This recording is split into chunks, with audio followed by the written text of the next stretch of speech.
अस्सलामुअलैकुम दोस्तों, ही नात शरीफ हाजी गुलाम नबी मैसर ऐं साथी लीमी फ़कीर जी आवाज़ में बेहतरीन सुहिणे अंदाज़ सां हाज़िर आहे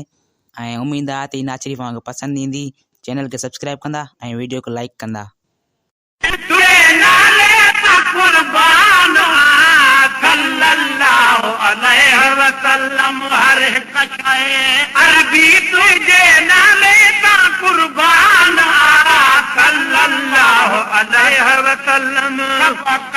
सरदार तुझो वाली जो वदशान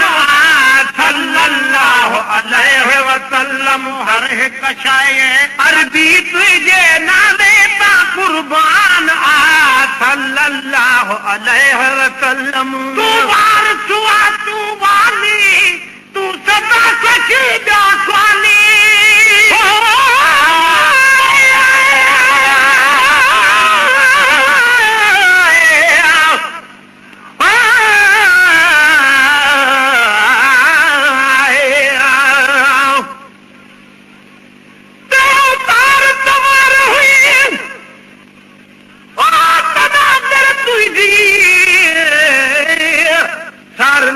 सदको वञाए अॼु आस पुनी मुंहिंजी कुर्ब करे वरी पो न दिल नाराज़ कजे कंहिंजी ते तरवाद नवाज़ जाए पंहिंजे वतन पंहिंजी जे तरसे सजी साइथ गुलाम नबी संदी सुआ तू वाली तू सदा सचीदा स्वाली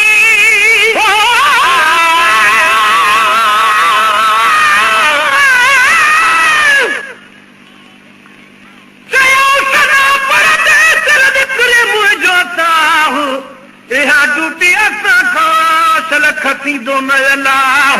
वक़्तवार वक़्त ही फिर यकान पता हज़ारन सदन मां हिकिड़ो जे ॿुधे शहनशाह त पोइ गुलाम नबी गुमराह कॾहिं सिबो कीन की सुआ तू वाली तू सदा सचीदा स्वाली तू बार सुआ तू वाली तू सदा सचीदा स्वाली सकीना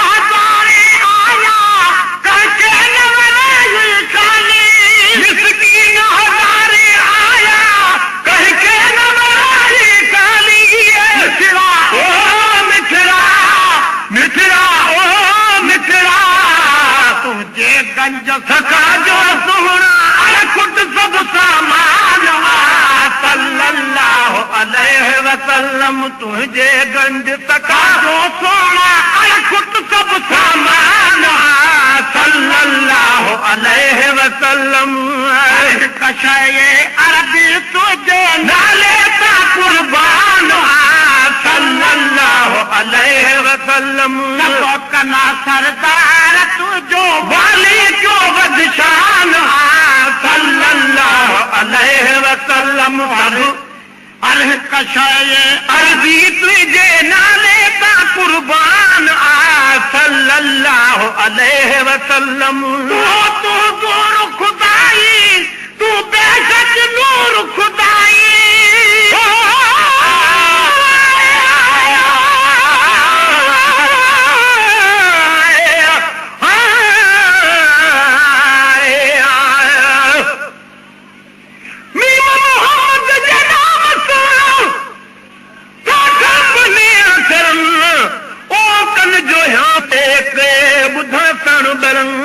तू फेले महबूब जे सातो कलवारा तरन गुलाम नबी हर भाव लाए हेरा भाग बरन से बुढ़ी छो न मरन जिन जिद रखो हिन ज़ात सां तू नूर खुदाई तू बेशक नूर खुदाई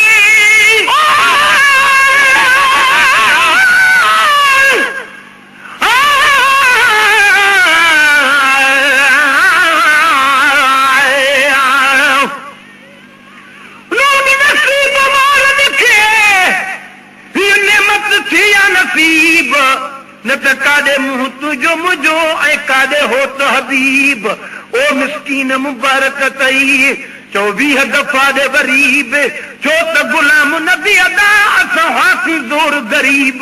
पर अचण सां अजीब पंहिंजी उमत आसूदी रखी तू ज़ोर खुदाई तू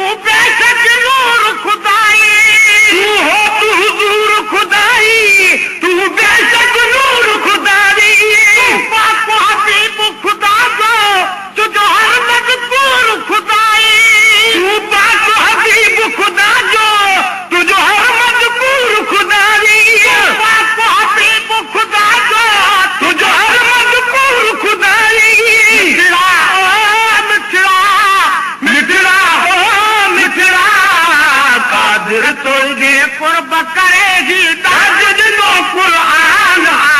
सल्लल्लाहु अलैहि वसल्लम आखिरतो खे कुर्ब करे ही दाज ॾिनो क़ुरान सल्लल्लाहु अलैहि वसल्लम हर हिक शइ अर्ज़ी तुंहिंजे नाले सां क़ुर्बान सल्लल्लाहु अलैहि वसल्लम कना सरदार तू